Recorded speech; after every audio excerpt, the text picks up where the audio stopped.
Assalamualaikum warahmatullahi wabarakatuh. Terima kasih atas kesempatan yang diberikan kepada kami. Kami dari kelompok 2 akan menjelaskan hasil dari diskusi kami tentang fungsi air, siklus air, dan sifat air dalam tumbuhan. Di sini ada 3 poin pembahasan, yaitu yang pertama fungsi air, dan yang kedua siklus air, dan yang ketiga sifat air dalam tumbuhan. Kita masuk pada poin yang pertama, yaitu fungsi air. Seperti yang kita ketahui, air ini merupakan bagian yang terpenting dari sel dan juga jaringan tumbuhan, di mana pada sebagian besar dari jaringan tumbuhan ini terdiri dari air. Kemudian ada beberapa fungsi air bagi tumbuhan. Yang pertama, air ini memiliki fungsi sebagai tempat tumbuh atau tempat hidup suatu tanaman. Seperti yang kita ketahui, ada beberapa tanaman yang menggunakan air sebagai tempat hidupnya, karena tanaman ini sudah bisa menyesuaikan diri untuk hidup di lingkungan perairan, baik dia terbenam sebagian maupun secara keseluruhannya. Kemudian dia dapat menjadi pelarut bagi zat hara.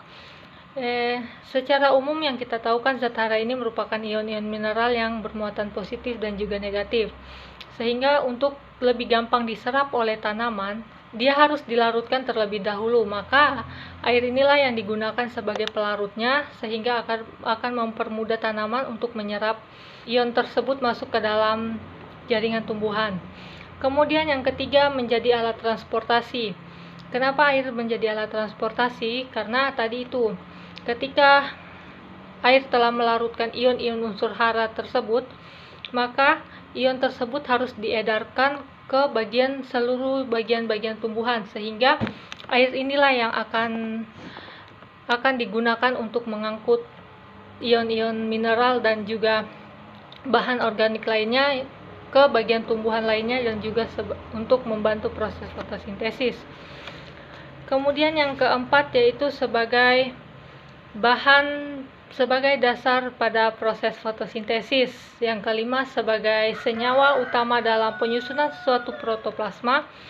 Dan yang keenam, sebagai medium reaksi maupun bahan bagi reaksi-reaksi metabolisme. Dan yang ketujuh, dia dapat mempertahankan turgeditas sel pertumbuhan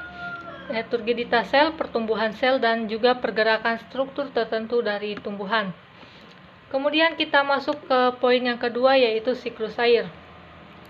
Siklus air ini atau siklus hidrologi merupakan sirkulasi air yang tidak pernah berhenti dari atmosfer ke bumi dan kembali lagi ke atmosfer melalui proses kondensasi, presipitasi, evaporasi, dan juga transpirasi. Berikut ini ada tahapan-tahapan siklus air. Yang pertama yaitu evaporasi atau transpirasi. Evaporasi ini merupakan proses pergerakan air ke udara dari berbagai sumber, sedangkan transpirasi ini merupakan proses pergerakan air yang ada dalam tubuh tumbuhan itu sendiri. Kemudian yang kedua, kondensasi. Kondensasi ini suatu proses di mana uap air di atmosfer berubah bentuk dari padat menjadi cair. Kemudian yang ketiga yaitu presipitasi. Presipitasi ini merupakan hasil ketika partikel kecil dari hasil kondensasi mengembang besar melalui penggabungan dengan tujuan untuk menopang udara yang naik. Kemudian yang keempat, runoff. Runoff ini merupakan proses yang akan terjadi ketika curah hujan itu berlebihan dan tanah tidak dapat lagi menyerap air. Yang kelima yaitu infiltrasi. Infiltrasi ini merupakan suatu proses peralokasian ke dalam tanah, di mana air ini akan bergerak ke dalam tanah melalui celah-celah dan pori-pori atau juga batu-batuannya dan menuju ke bagian muka air dari dalam tanah. Kemudian ada 3 macam siklus air. Yang pertama yaitu siklus pendek atau siklus kecil. Siklus pendek biasanya diawali dengan penguapan air laut ke atmosfer. Kemudian pada ketinggian tertentu, uap akan mengalami proses kondensasi. Kemudian siklus sedang. Siklus sedang ini merupakan siklus yang terjadi ketika air laut menguap, kemudian uap tersebut dibawa oleh angin menuju ke daratan, dan pada ketinggian tertentu uap air akan mengalami proses kondensasi menjadi awan.